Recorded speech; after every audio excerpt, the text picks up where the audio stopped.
Last year, 2 months into ninth grade, 6 weeks after his 15th birthday, and 5 days after Yom Kippur, our beloved son, Benjamin, died by suicide. Before I go any further, I want to remind you to please call 988 if you ever feel hopeless. In the days after Benjamin's death, I called 988, feeling overwhelming despair. And a wonderful, caring person helped me through my crisis. To the parents in this room, we stand before you as your worst nightmare. When someone dies after a long life, I think it's easier to remember how they lived. Thank you. My mistake, sorry. Who they loved and the things that they did. But when someone dies out of time, I worry that their life becomes about their death. So I'm going to share some memories of Benjamin. This first one is from his baby book.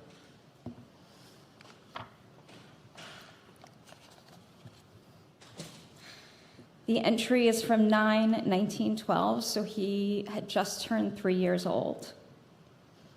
You told your first joke that you really came up with yourself. No connection to anything else. I took you out of the bath, had you wrapped in a towel. You're so cute like that. And I squeezed you. You said, ah! I said, I can't help it. I love you so much. I just want to squeeze you. You said, Mommy, I'm not a lemon. I didn't know you'd ever even seen a lemon squeezed. And no one had ever joked about that in front of you before. It was pretty hysterical. The second one is a tiny little book that he wrote. I wrote on the back, written by Benjamin on 8/13/19, so he was almost 10, after hearing his mom and dad fight in the other room. How to be happy. Smile. Forgive people. Look at the bright side of things. If you smile, other people will smile. The end. About the author.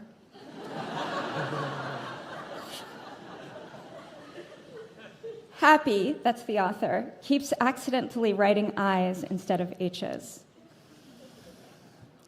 And finally, on January 14th, 2023, Benjamin stood in this room at this table, and we had the joy of seeing him become a bar mitzvah in his most formal wear, a kilt.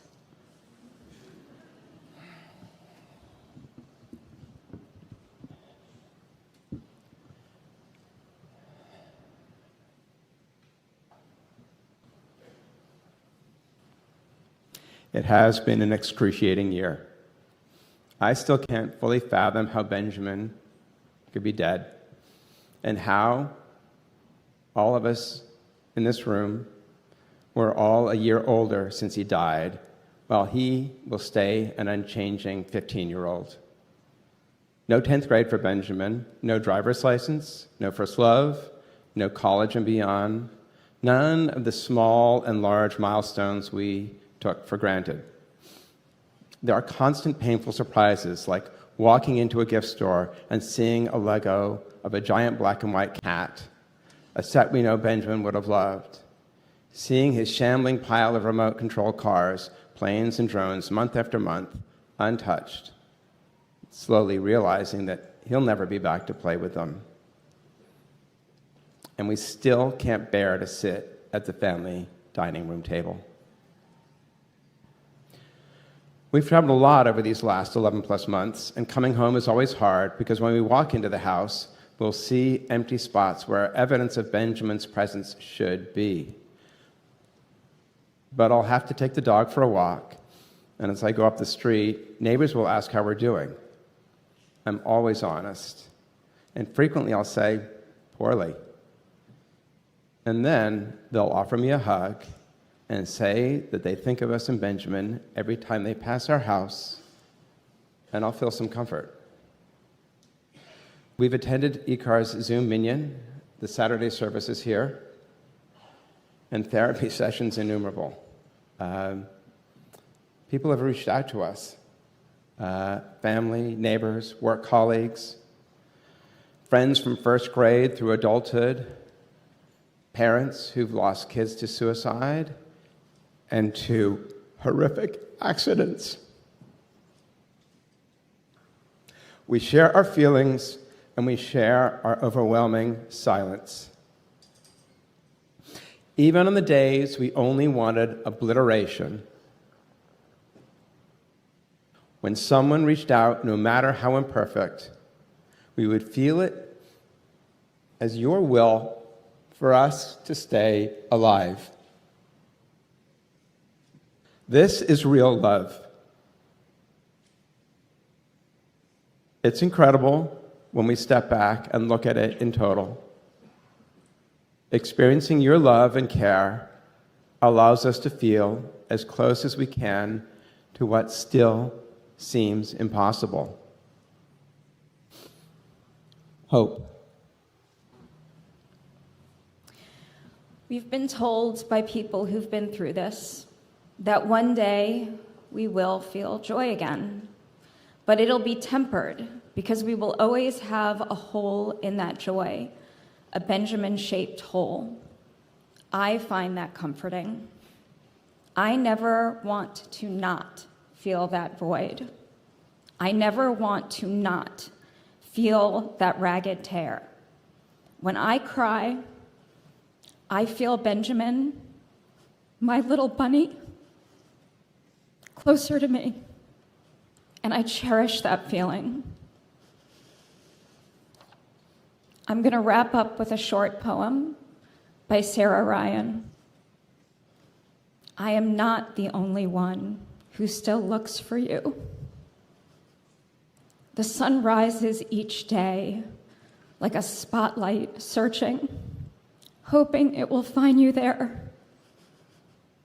And every night before it rests, I hear the sun beg the moon to keep looking.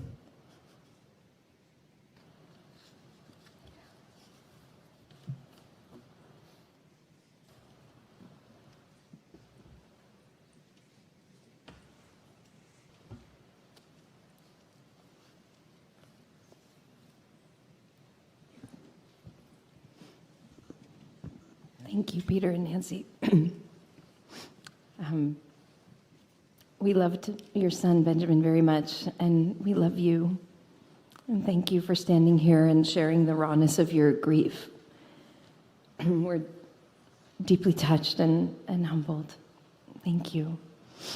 Peter's wearing the shirt on which he tore Kriya on the day of the funeral, and in accordance with our tradition, sewed it back up with stitches of a different color so that the shirt retains its utility but is changed forever, just like your hearts. And Peter and Nancy, thank you for manifesting the very best of our tradition, even in the very depths of your grief.